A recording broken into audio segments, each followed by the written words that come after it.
사랑하는 교우 여러분, 오늘 우리는 포도나무와 가지에 대한 말씀을 깊이 묵상해 보고자 합니다. 많은 성도들이 이미 많이 들어보고 또 잘 아는 비유이기 때문에 너무 쉽게 넘어가는 경향이 있습니다. 그런데 이 말씀은요, 단순한 예화가 아닙니다. 우리 크리스찬 신앙의 본질을 드러내는 아주 중요한 가르침이기 때문입니다. 그래서 여러분 영의 귀를 여시고 집중해 주시길 바랍니다. 여러분, 겉으로 보기에 무성한 잎사귀를 자랑하는 나무가 속이 썩어 있다면 결국 그 나무는 말라 죽고 말 것입니다. 이와 마찬가지로 우리 신앙도 오랜 신앙생활을 했다고, 교회에서 많은 봉사를 했다고 해서 믿음이 좋은 사람이라고 할 수만은 없어요. 우리의 신앙이 참 포도나무이신 예수 그리스도께 깊이 뿌리를 내리고 있는가 아닌가가 중요하다 이 말입니다. 참으로 안타깝게도 오늘날 많은 크리스찬들이 겉으로는 교회를 다닙니다. 말씀을 듣습니다. 찬양하며 봉사도 열심히 합니다. 그러나 내면에서는 세상의 미신과 헛된 유혹을 의지합니다. 여러분, 어떤 이는요, 사업의 성공을 위해서 점집을 찾아가기도 하고, 심지어 교회를 어디에 세워야 크게 될지 점쟁이를 찾아가서 물어본 목사가 있다, 이런 충격적인 이야기도 들려옵니다. 여러분, 이는 곧 영적 위기 시대에 살고 있다는 강력한 증거가 아니겠습니까? 하나님께서는 모세를 통해 분명히 이렇게 경고하셨어요. 여러분 가운데 딸이나 아들을 불에 태워 바치는 사람이 없게 하고, 무당이나 점쟁이나 마술사도 없게 하시오. 주문을 외우는 사람과 귀신을 불러내는 사람과 죽은 사람의 영에게 물어보는 사람도 없게 하시오. 여호와께서는 이런 일을 싫어하십니다. 신명기 18장 10절에서 12절 말씀입니다. 또 우리 주님께서도 분명히 이렇게 말씀하셨죠. 나는 포도나무요, 너희는 가지다. 사람이 내 안에 있고 내가 그 안에 있으면 그는 열매를 많이 맺는다. 그러나 나를 떠나서는 너희가 아무것도 할 수 없다. 요한복음 15장 5절 말씀입니다. 그 어떤 잡신이나 점쟁이가 아니라 오직 예수 그리스도뿐이라는 분명한 가르침이지 않습니까? 사랑하는 교우 여러분, 혹시라도 미신적인 습관과 세속적인 가치관이 우리의 신앙을 흐트리고 있지는 않은지, 신앙의 이름 아래 하나님이 아닌 다른 것을 의지하고 있지는 않은지 점검하고 부족한 부분이 있다면 참된 회개를 통해서 영적인 각성을 이루는 귀한 은혜의 시간이 되시기를 간절히 축원합니다. 교우 여러분, 나는 참 포도나무요, 너희는 가지이다. 이 말씀은요, 오직 예수님만이 생명의 근원이 되시며 그분 안에 거하는 자만이 참되고 풍성한 열매를 맺을 수 있기 때문입니다. 이 모든 포도나무의 비유는 연합의 신비를 드러내는 것이에요. 이는 우리가 이 사람이라는 존재가 예수 그리스도와 깊이 결합되어 있어서 그리스도의 죽음과 부활에도 동참하는 삶을 말하는 겁니다. 그래서 사도 바울은 이렇게 선포했습니다. 우리가 그리스도와 연합하여 그분의 죽음에 참여하였다면 그분과 연합하여 그분의 부활에도 참여할 것이 확실합니다 했습니다. 요즘은요, 크리스찬들이 부활하는 건 좋아도 죽는 건 싫어. 그래서 예수 그리스도와 연합하는 건 좋은데 부활에 연합하기를 원합니다. 예수님과 함께 십자가 지는 것은 싫어요. 그래서 죽음에 참여하지는 않으려고 해요. 그러나 여러분, 오늘 말씀 보세요. 그리스도와 연합하여 그분의 죽음에 참여해야지 부활에도 참여할 수 있다는 뜻입니다. 그래서 그렇게 참여했던 사도 바울은 갈라디아서 2장 20절에 이제는 내가 사는 것이 아니라 내 안에 계신 그리스도께서 사시는 것입니다 고백했던 것입니다. 여러분, 우리와 비교해 보면 어떻습니까? 예수 그리스도를 위해서 우리가 살아갑니까? 나를 위해서 우리 삶에 예수 그리스도를 끌어들이는 겁니까? 여러분, 우리는 완전히 뒤바뀌어 있는 삶을 살고 있지는 않습니까? 여러분, 이 말씀 하나만 해도 오늘 우리가 얼마나 회개하고 주님께 나아가야 되겠느냐 알 수 있는 그런 말씀이지 않습니까? 그렇습니다. 포도나무의 가지가 그 원 포도나무에 붙어 있지 않으면 생명을 유지할 수 없듯이 우리 성도들도 그리스도 안에 거하지 아니하면 영적인 생명을 지속할 수 없다는 사실, 수많은 신앙적 활동과 열심히 있다 하더라도 그 중심에 예수 그리스도께서 계시지 않는다면 그 모든 노력과 활동과 사역은 결국 열매를 맺을 수 없는 행위가 될 뿐입니다. 이는 결국 우리 사람은 독립된 존재처럼 아주 당당하게 사는 것 같지만 주님께 의존해야 살아갈 수 있는 그런 나약한 존재라는 것도 우리 함께 기억합시다. 주님 안에 있으면 강력한 하나님의 군사로서 승리하며 살 수 있지만 우리가 각자 살아간다고 하면은 우리는 나약한 존재일 뿐입니다. 또한 이 포도나무와 가지의 비유는 성령님의 역사와 깊이 연결됩니다. 요한복음 14장 26절에 예수님께서는 다음과 같이 약속해 주셨습니다. 내 아버지께서 나의 이름으로 보내실 진리의 성령이신 보혜사께서 너희에게 모든 것을 가르치시며 내가 너희에게 말한 모든 것을 생각나게 하실 것이다. 할렐루야. 요한복음 14장 26절. 그렇습니다, 여러분. 성령님께서 우리를 그리스도와 강하게 연합하게 하십니다. 마치 강력한 접착제 같은 그런 분이 성령님이십니다. 그래서 우리를 열매를 풍성하게 맺을 수 있도록 하시는데 이는 인간의 노력으로 이루어지는 것이 아니라는 뜻입니다. 오직 성령님의 도우심이 있어야, 즉 성령 받아야 예수 그리스도와 동행하는 기적 같은 놀라운 삶을 살 수 있다는 뜻입니다. 할렐루야. 여러분, 구약 성경에서요, 포도나무는 이스라엘을 상징합니다. 하나님께서 이스라엘을 사랑으로 돌보셨지만 그들은 하나님의 기대에 부응하지 못했다는 그런 개념이 구약 성경 전체를 아우르고 있습니다. 특별히 이사야서 5장 1절에서 7절을 보시면 하나님께서는 그들에게 넘치는 은혜를 베푸셔서 기름진 땅에 심고 울타리를 두르고 맑은 물을 공급하시며 세심하게 가꾸셨습니다. 그러나 그들이 하나님을 거역하고 불순종함으로써 좋은 포도 열매를 맺지 못하고 쓴 열매를 들 포도를 맺었다고 탄식하셨습니다.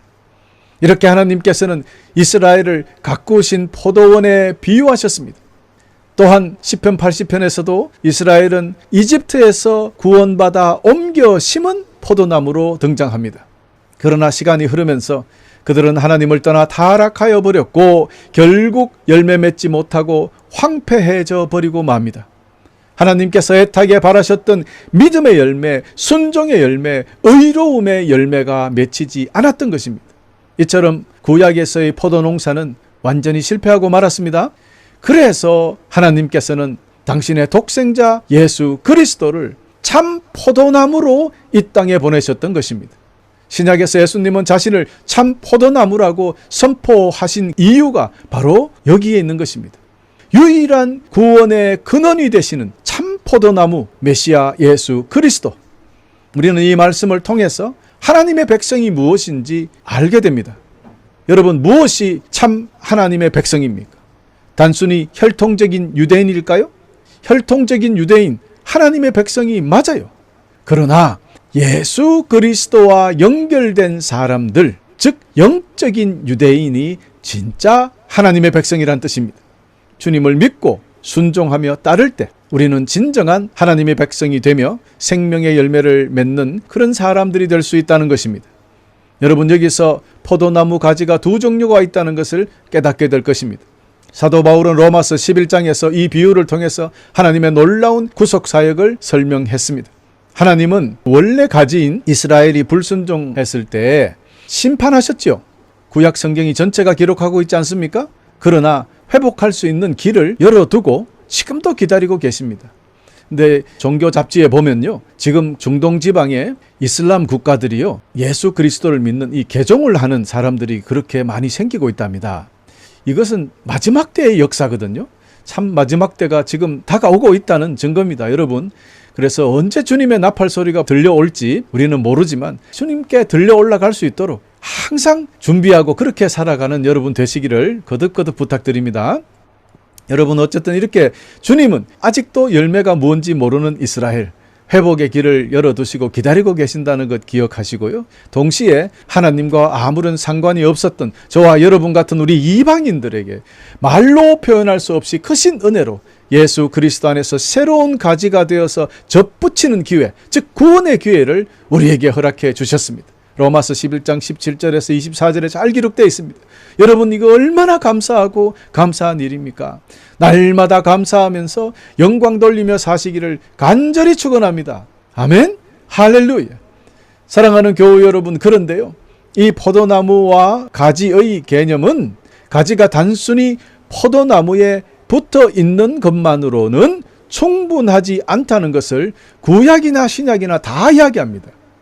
참 포도나무에 붙어 있는 가지라면은 그 나무로부터 진액을 공급받고 성장하여 열매를 맺어야 한다는 것입니다. 영국 성공의 신학자 톰 라이트 목사님도 이 비유에 대해서 이렇게 설명했는데요.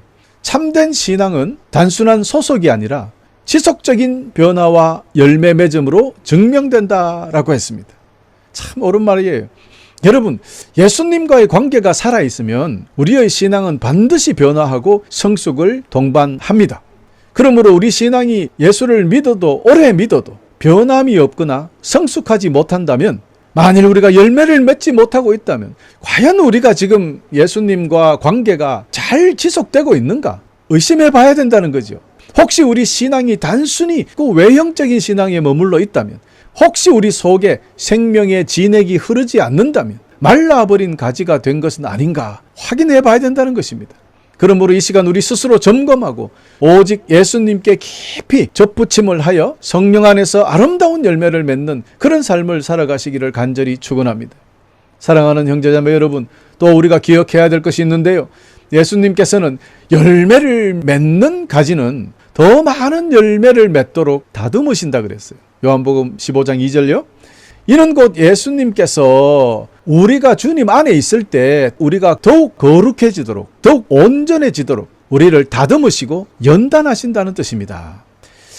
때로는 우리 인생은요, 이해할 수 없는 고난과 시련을 겪으며 낭망하기도 합니다. 좌절하기도 해요.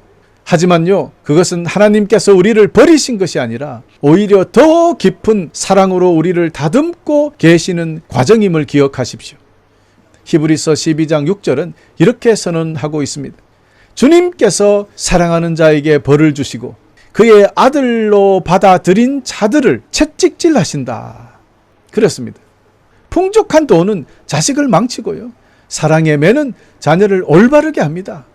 주님께서 주시는 고난은요, 결코 우리를 넘어뜨리거나 저주하거나 심판하려고 주시는 것이 아니에요. 오히려 우리를 더욱 빛나는 믿음으로 자라게 하시려는 하나님의 사랑의 손길입니다. 우리 삶 속에 조금이라도 뭔가 잘못된 것이 있으면 그것을 쏟아내시려고 하는 거예요. 필요 없는 것들, 잘못된 습관들 잘라내시려고 하는 거예요. 그 과정은 아프고 힘들 수도 있습니다. 결국 그 과정을 통해서 우리는 더욱 풍성한 열매를 맺게 될 것이니까, 결국에는 영원한 생명을 얻게 될 것이니 어찌 불평하겠습니까? 물론 힘들고 어려울 수 있어요. 그러나 열심히 이겨내며 주님께 나아가야 됩니다. 오히려 감사함으로 하나님을 더욱 믿으며 신뢰하면서 더욱 주님께 가까이 나아가는 우리 모두가 되시기를 간절히 축원합니다. 할렐루야. 그러나 예수님과 관계가 끊어져 버린 게, 혹은 겨우 붙어 있는 그런 말라 비틀어진 가지라면 분명히 잘려서 불에 던져질 것입니다. 이것은 단순히 그냥 하는 말이 아니에요. 영적인 생명과 죽음을 가르는 엄중한 경고입니다. 예수님께서 마태복음 7장 19절에서 이렇게 경고하셨거든요. 좋은 열매를 맺지 못하는 나무는 모두 잘려서 불 속에 던져진다라고 하셨습니다. 그러므로 사랑하는 교우 여러분, 신앙은요, 단순히 교회에 출석하는 것으로 완성되지 않습니다. 찬양을 부르고 기도한다고 해서 반드시 예수님과 깊은 관계를 맺고 있는 사람이 아닐 수도 있습니다. 중요한 것은 우리의 믿음이 진짜 살아서 열매를 맺고 있는가 하는 것입니다. 마른 가지가 결국 잘려나가 불에 던져지듯이 신앙의 형식만 남고 생명이 없는 믿음은 아무런 열매를 맺지 못한 채 끝내 심판받고 말 것이기 때문입니다. 그러므로 단순한 종교적인 습관 이런 거 버리시고 예수 그리스도 안에서 참된 열매를 맺는 그런 참된 신앙인으로 살아가야 하겠습니다. 사랑하는 교우 여러분, 이 시간 우리 다시 한번 우리를 돌아봅시다. 혹시 우리의 신앙이 주일마다 되면 습관적으로 그냥 교회를 찾고 무슨 시간이 되면 그냥 습관적으로 기도하고, 혹시 우리는 교회를 다니고 기도도 하고 성경도 읽지만 정작 우리의 삶은 여전히 세상의 가치관을 따라가고 있지는 않는가? 한번 여러분 생각해 보시기 바랍니다. 여러분, 제가 잘 아는 어떤 아주 믿음이 좋은 분들, 갑자기 자기가 만나기 싫은 사람이 집에 찾아온 거예요. 교회 직분자니까 참고 내내 하고 있었는데 가고 나니까 속이 상한 거예요. 가자마자 뭐 소금을 고시래 하면서 소금을 이리 뿌리는 그 옛날에 그 미신, 옛날에 우리나라 그 미신, 죄송합니다만 이런 말 써서 재수 없다는 말 쓰잖아요. 그래 막 그러면은 소금을 막 그 대문에 뿌리고 그랬거든요. 아이고, 예수님을 오랜 시간을 믿어도 그 습관이 거기에 남아 있는 거예요. 여러분, 우리 그렇지는 않습니까? 혹시 우리는 예수님께 완전히 뿌리 내리기보다는 세상의 방법과 타협하고 있지는 않습니까? 우리 주님께서는요, 나를 떠나서는 너희가 아무것도 할 수 없다, 분명히 말씀하셨거든요. 하나님이 기뻐하시는 열매를 맺기 위해서는, 온전한 신앙생활을 하기 위해서는 반드시 주님께 깊이 붙어서 주님의 영양분으로 일을 해야지, 우리 스스로 할 수 있는 것은 아무것도 없다는 것을 크게 강조합니다. 사랑하는 형제 자매 여러분, 그렇다면 우리가 어떻게 해야 풍성한 열매를 맺을 수 있을까요? 여러분 다 이미 아시는 말씀입니다. 첫 번째, 말씀과 기도를 통해서 주님과의 관계를 지속적으로 유지해야 됩니다. 요한복음 15장 7절에 너희가 내 안에 있고 내 말이 너희 안에 있으면 무엇이든지 원하는 대로 구하라. 그리하면 너희에게 이루어질 것이다. 할렐루야. 여러분이 주님 안에 있습니까? 주님의 말씀이 여러분 삶 속에 있습니까? 그러면 주님께 구하십시오. 주님께서는 그대로 이루어 주실 것입니다. 이건 뭐 그냥 단순히 의무감에서 비롯된 그런 신앙이 아니라 사랑으로 주님과 맺어진 아주 깊은 관계를 의미합니다. 그러므로 신앙은 지식으로 성장되는 것이 아니에요. 오직 예수 그리스도의 말씀에 깊이 뿌리를 내릴 때 우리의 믿음이 살아나고 그 열매를 맺을 수 있다는 뜻입니다. 여러분, 18세기 초 북미국에 영적인 침체에 빠져 있었던 적이 있었어요. 청교도 정신이 식어가고 있었고 많은 교회들이 형식과 습관에 따라서 그렇게 예배를 드리고 있었어요. 사람들은 외적인 활동 이런 데는 충실했는데 개인적인 신앙 체험이라든가 진정한 회심의 필요성은 점점 사라져가고 있었습니다. 이러한 상황 속에서 내면의 변화와 회심을 강조하는 부흥의 불길이 일어났는데요. 설교자들은 강력한 메시지로 죄와 회개와 구원의 중요성을 선포했습니다. 그러자 많은 사람들이 다시 눈물과 회개의 기도로 응답하기 시작했어요. 이것이 바로 미국의 제1차 대각성 운동이라고 합니다. The Great Awakening이라고 하는데요. 이 운동의 중심에 서 있던 조나단 에드워드 목사님이 있었어요. 그가 이렇게 말씀했습니다. 성도의 생명은 그리스도 안에 있으며 그리스도와 연합이 없이는 신앙도 은혜도 열매도 없다. 여러분, 한번 돌아보십시오. 이제 우리가 다시 새로운 대각성 운동이 필요하지 않습니까? 우리 모두가 날마다 진실로 말씀을 묵상하고 진실로 기도하고 진실로 주님과 동행함으로 참된 영적 부흥을 이루어서 우리 모두의 믿음이 날마다 견고해지고 주님의 생명력으로 충만해져야 되지 않겠습니까? 우리의 신앙이 단순한 그런 종교적인 행사, 이런 행위가 아니라 진실한 삶의 변화로 나타나야 되지 않겠습니까?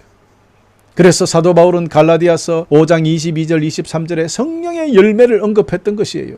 주님과 진실로 연결된 우리는 또 주님께 진실하게 순종할 때 우리 삶에는 사랑과 희락과 화평과 오래 참음과 자비와 양성과 충성과 온유와 절제라는 이 성령의 열매가 풍성하게 맺힌다는 거예요. 그렇습니다, 여러분. 오늘부터 우리의 삶이 참 포도나무 되시는 예수님께 깊이 뿌리 내려서 주님의 생명력으로 충만한 열매 맺는 복된 성도님들이 다 되어주시기를 간절히 축원합니다.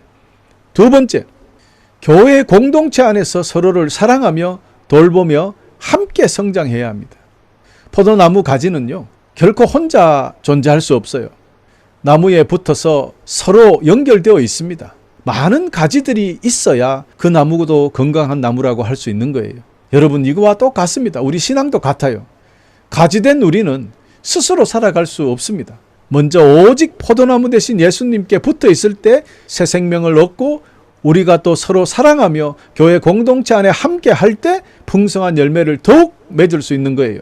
우리들의 신앙은 더욱 깊어지고 하나님께서 기뻐하시는 성도들로 변해가는 것입니다. 그러므로 우리의 신앙 결코 혼자 지킬 수 없다는 사실, 혼자 이루어낼 수 없다는 사실을 기억하시면 좋겠습니다. 그리하여 지금부터 우리 모두 예수님과 성령님과 교회 공동체와 완전히 하나가 되어서 풍성한 열매를 맺어가는 여러분 되시기를 간절히 축원합니다. 교우 여러분, 이제 말씀을 맺겠습니다. 우리의 신앙은 지금 이 순간도 주님 앞에서 질문받고 있습니다. 너는 참 포도나무이신 나에게 온전히 붙어 있느냐? 너의 삶에서 맺히는 열매는 무엇이냐? 여러분 어떻게 대답하실 것입니까? 주님은 형식적인 신앙이 아니라 살아있는 신앙을 원하십니다. 겉으로는 신앙생활 하는 것 같지만 실제로는 세상의 가치관에 의지하고 사는 사람을 주님은 원하지 않습니다. 혹시 우리의 마음이, 우리의 믿음이 예수님보다 내 경험과 내 감정 또는 내 인간적인 방법에 더 신뢰하고 살아가고 있지는 않습니까? 만일 그렇다면 지금이야말로 주님께로 돌이킬 때입니다. 지금이야말로 주님께 더욱 깊이 붙어야 할 때입니다. 오직 참 포도나무 되시는 예수님께 생명으로 연결되어 있을 때 우리는 비로소 참된 가지가 되고 풍성한 열매를 맺게 되는 것이기 때문입니다. 여러분, 오늘 메마른 가지처럼 스스로를 찍어 던질 것인지, 아니면 주님께 더욱 깊이 뿌리내려 주님으로부터 오는 생명의 진액을 받아들이며 주님의 능력으로 충만한 삶, 승리의 삶을 살아갈 것인지 선택해야 합니다. 나를 떠나서는 너희가 아무것도 할 수 없다는 주님의 말씀을 다시 한번 기억하시기를 축원합니다. 그러므로 이제 주님의 생명과 주님의 약속에 완전히 붙들려야 합니다. 아침마다 주님의 말씀을 펼치시고 기도하는 자리에서 주님과 깊이 교제하시면서 교회 공동체 안에서 서로를 사랑하며 돌보며 한 몸으로 연결된 주님의 가지들임을 증명하며 살아가시기를 간절히 축원합니다. 주님 안에 거하는 자는 폭풍 속에서도 뿌리가 흔들리지 않는다는 것입니다. 그러므로 주님 안에 있기만 하면은 주님은 생명으로 우리를 다시 충만케 회복시켜 주실 것입니다. 우리가 주님께 매일 의지하고 순종하기만 하면은 주님은 여러분으로 하여금 아름답고 풍성한 열매를 맺을 수 있도록 양육해 주실 것입니다. 그러므로 오늘부터 저 천국 가는 그날까지 참 포도나무 대신 우리 주 예수 그리스도께 꼭 붙어 있으시기를 간절히 축원합니다. 할렐루야. 성도 여러분, 날마다 이런 기도의 고백을 드리면 좋겠습니다. 참 포도나무 되신 주님, 나는 연약한 가지입니다. 나의 힘과 능력으로는 아무것도 할 수 없습니다. 주님, 그렇기에 오직 주님 안에 거하기를 소망합니다. 사랑하는 주님, 우리를 당신의 포도나무에 단단히 붙들어 주시옵소서. 그리하여 사탄의 권세와 세상의 유혹이 우리를 뜯어내려 할 때에도, 혹은 우리의 연약함이 스스로 우리를 나무에서 찢어내려고 할 때에도 결코 놓지 아니하시는 주님의 손길을 기대하며 우리로 하여금 주님 안에서 뿌리를 내리게 하시고 주님 안에서 꽃 피우게 하시고 주님 안에서 열매 맺는 삶을 살아가게 하여 주시옵소서. 그 열매가 이 땅을 향한 주님의 사랑으로 풍성히 맺히기를 간절히 소망합니다. 우리 주 예수 그리스도 이름으로 기도합니다. 아멘. 할렐루야. 여러분, 오늘 이 기도에 아멘 하신 분마다 참 포도나무 되시는 주님의 생명에 붙들렸을 줄 믿으시길 바랍니다. 그러므로 이제부터 두려움 없이, 주저함 없이 온전히 주님께 여러분의 삶을 내어드리십시오. 주님께서는 여러분의 기대와 그 모든 계획, 상상할 수 없이 높은 수준에서 이루어 주실 것입니다.